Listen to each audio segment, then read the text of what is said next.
اعوذ باللہ من الشیطان الرجیم بسم اللہ الرحمن الرحیم اللہم صلی اللہ محمد و آل محمد وعجل فرجہم۔ جہان علم سٹی آف نالج اکیڈمی سے آپ کی بیبی جان آپ سے مخاطب ہیں۔ ہم آپ کو یہ بتا رہے تھے کہ جس مولا علی ابن ابی طالب کو لوگوں نے اپنا خلیفہ منتخب کیا تو اس وقت عرب میں بہت بڑے بڑے سردار، بہت بڑے بڑے جو لوگ تھے وہ مختلف جگہوں پہ حکومتیں کر رہے تھے اور لوگوں سے لوٹ مار کر کے، لوگوں کے اوپر ظلم و زیادتی کر کے اپنے خزانوں کو بھر رہے تھے۔ انہوں نے بہت بڑی بڑی فوجیں جمع کر لی تھیں۔ ان کو علی کی یہ اسلامی حکومت ذرا بھی ان کی آنکھوں کو بھا نہیں رہی تھی، تو دو خلافتیں قائم ہو گئیں۔ ایک تو مولا علی کے اسلامی اصولوں کی قائم کی ہوئی جمہوریت تھی، اور دوسری طرف خلافت نہیں بلکہ امیر معاویہ کی شہنشاہیت تھی۔ مولا علی عام غریب انسان کے ساتھ تھے، مگر امیر معاویہ کی طاقت اور دولت زیادہ کامیاب ثابت ہو رہی تھی۔ امیر کا ساتھ دینے میں بڑے فائدے تھے، جبکہ مولا علی کے ساتھ آخرت کی نعمتیں تھیں، مگر دنیا کی نعمتیں انسانوں کے ذہنوں کے اوپر سوار ہو گئی تھیں۔ لوگ اچھا کھانا، اچھا رہنا، بڑے بڑے گھوڑے، بڑی بڑی جائیدادیں، بڑے بڑے گھر اور بڑے زرق و برق لباس کے شیدائی ہو چکے تھے۔ انہیں مولا علی کی اسلامی سلطنت اور آخرت کی نعمتوں میں کوئی دلچسپی نہیں رہی تھی، بس وہ آج میں زندہ رہنا چاہتے تھے۔ اس دنیا ہی کے لیے سب کچھ چاہیے تھا ان کو۔ اب کیا ہو گیا؟ دنیا کی نعمتیں عقبہ کے داموں پر غالب آ گئیں۔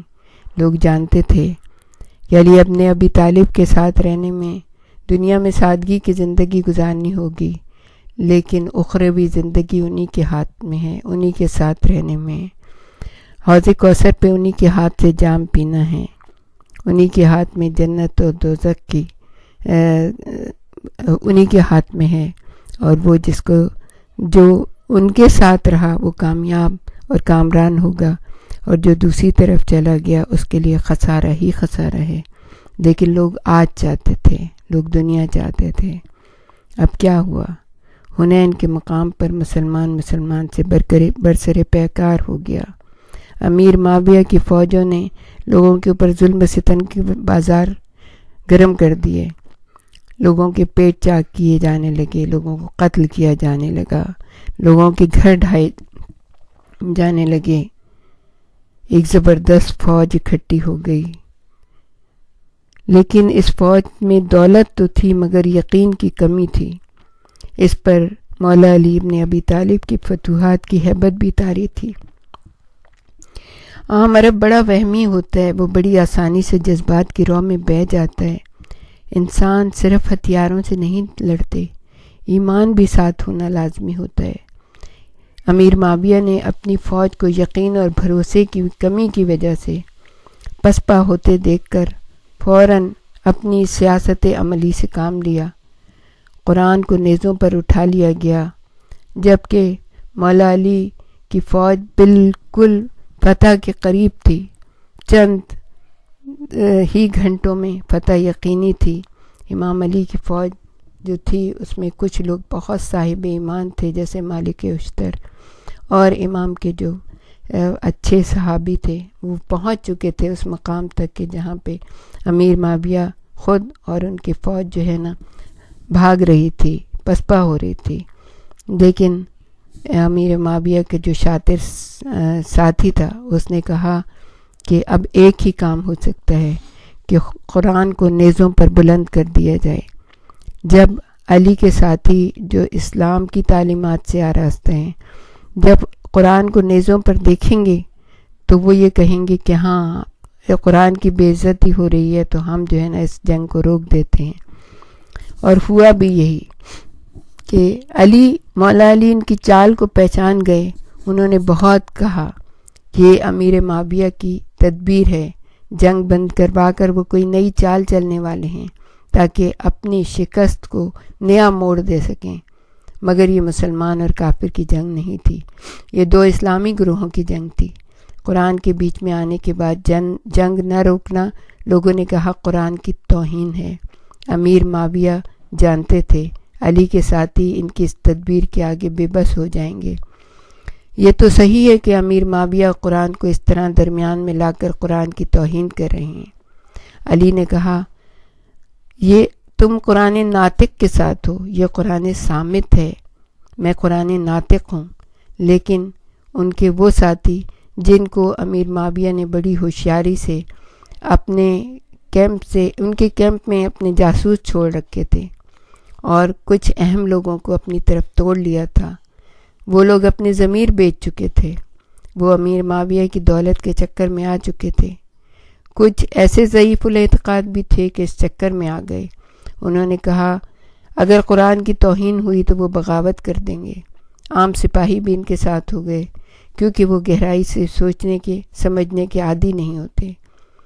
مولا علی نے اور ان کے ساتھیوں نے سمجھانے کی بہت کوشش کی، لیکن وہ جو کہ امیر معاویہ کی دولت اختیار کرنے کے چکر میں تھے، انہوں نے سب کے منہ بند کر دیے۔ مجبوراً مولا علی خاموش ہو گئے کیونکہ اب اپنے مخالفین کو ایذائیں دے کر قتل کرنے کے عادی نہ تھے، نہ کسی کو یہ خطرہ تھا کہ وہ انتقام لیں گے، مولا علی درگزر کر دیں گے، معاف کر دیں گے۔ لیکن جو لوگ جو خفیہ امیر معاویہ کی طرف ہو چکے تھے، انہیں یقین تھا کہ اگر انہوں نے اس وقت امیر معاویہ کا ساتھ نہ دیا تو ان کے قہر سے بڑی مشکل سے جان چھوٹے گی، بڑی رسوائی اور ذلت کی موت مرنا پڑے گا۔ کتاب اللہ کے مطابق فیصلہ ہوا کہ فریقین اپنا ایک نمائندہ مقرر کر دیں، دونوں مل کر جو فیصلہ کرے اسے مان لیا جائے گا۔ علی ابن ابی طالب نے عبداللہ ابن عباس کو مقرر کرنا چاہا کیونکہ وہ ایک زیرک آدمی تھے، ہوشیار آدمی تھے، ان کے پاس علم بھی تھا، مگر کوفے والے اڑ گئے کہ ابو موسیٰ اشعری کو چنا جائے جو کسی زمانے میں مولا علی کے مخالفین میں سے تھے، لیکن سادہ لو سے آدمی تھے۔ دولت کی چمک دیکھ کے ان کی آنکھیں خیرہ ہو سکتی تھیں۔ ان کے مقابلے میں امیر معاویہ کا نمائندہ بہت ہوشیار، گرگ بارہ اور دیدہ تھا۔ دو ہی ملاقاتوں میں اس نے اشعری کو شیشے میں اتار لیا اور وہ اس بات پر راضی ہو گئے کہ دونوں خلیفاؤں کو یعنی امیر معاویہ اور مولا علی کو معزول کر کے مسلمانوں سے کہہ دیا جائے کہ جسے بھی مناسب سمجھیں اپنا خلیفہ چن لیں۔ لوگ جمع ہوئے ایک مقام پہ۔ امیر معاویہ کے نمائندے نے کہا کہ پہلے موسیٰ اشعری، وہ مجھ سے بڑے ہیں، اپنا بیان دیں، اور یوں کر کے موسیٰ اشعری کو اپنے لپیٹ میں لے لیا۔ موسیٰ اشعری نے بیان دیا، میں علی ابن ابی طالب جو کہ میں جن کا نمائندہ میں ہوں، ان کو خلافت سے معزول کرتا ہوں، یہی میرا فیصلہ ہے۔ موسیٰ اشعری نے کہا۔ اس کے بعد امیر معاویہ کا نمائندہ اٹھ کر کھڑا ہو گیا، کہا لوگو تم نے اپنے کانوں سے سنا، علی کو ان کے منتخب نمائندے نے معزول کر دیا ہے۔ میں بھی ان کی رائے سے اتفاق کرتا ہوں اور علی ابن ابی طالب کو معزول کر کے ان کی جگہ امیر معاویہ بن ابو سفیان کو خلیفہ مقرر کرتا ہوں۔ لوگ ہکا بکا منہ دیکھتے رہ گئے۔ یہ شرط تو نہیں تھی، نئے چناؤ کا موقع ملنا چاہیے تھا۔ شرط پوری نہیں ہوئی۔ مولا علی کی صفوں میں پھوٹ پڑ گئی۔ مطلبی لوگ کھلم کھلا امیر معاویہ کی طرفداری کرنے لگے۔ مولا علی کے لیے ان سے نمٹنا دشوار ہو گیا، مگر منصف مزاج نیک لوگ جو علی، اولاد علی اور قرآن اور اہل بیت اور رسول اور اسلام سے محبت کرتے تھے، اس چال کو سمجھ گئے۔ انہوں نے مولا علی کے ساتھ رہنا قبول کیا۔ امیر معاویہ ایک چالاک انسان تھے، مگر وہ بھی جانتے تھے کہ جس طرح انہوں نے علی سے مقابلہ کیا ہے، یہ کاٹ کی ہانڈی ہے، بار بار نہیں چڑھے گی۔ سنجیدہ اور باشعور طبقے کا رجحان ابھی بھی علی ابن ابی طالب کی طرف ہے۔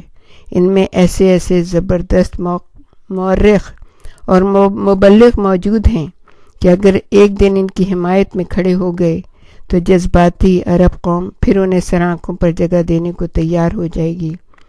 ان کی ذاتی صفات کے ساتھ رسول خدا سے ان کا رشتہ، محبت، دوستی اور ان کا غدیر خم میں مولا مقرر کیا جانا، یہ سب لوگوں کے ذہن میں ہے۔ یہ ایک حقیقت تھی جسے وہ جھٹلا نہیں سکتے تھے۔ امیر معاویہ کے لیے علی کا وجود ان کے لیے سب سے بڑا خطرہ تھا۔ ان کی زندگی میں مکمل کامیابی ناممکن تھی۔ دوسرا، ان کا طرز حکومت عام انسانوں کے حق میں نہ تھا۔ وہ ظلم، زیادتی، جبر اور قوت سے ان کے سروں کے اوپر مسلط تھے۔ وہ غریب لوگوں کے اٹھ کھڑے ہونے کو بہت بڑا خطرہ سمجھتے تھے۔ اب سوائے مولا علی ابن ابی طالب کے قتل کے کوئی راستہ باقی نہیں رہ گیا تھا، اور پھر یہی ہوا۔ وآخر دعوانا ان الحمد للہ رب العالمین۔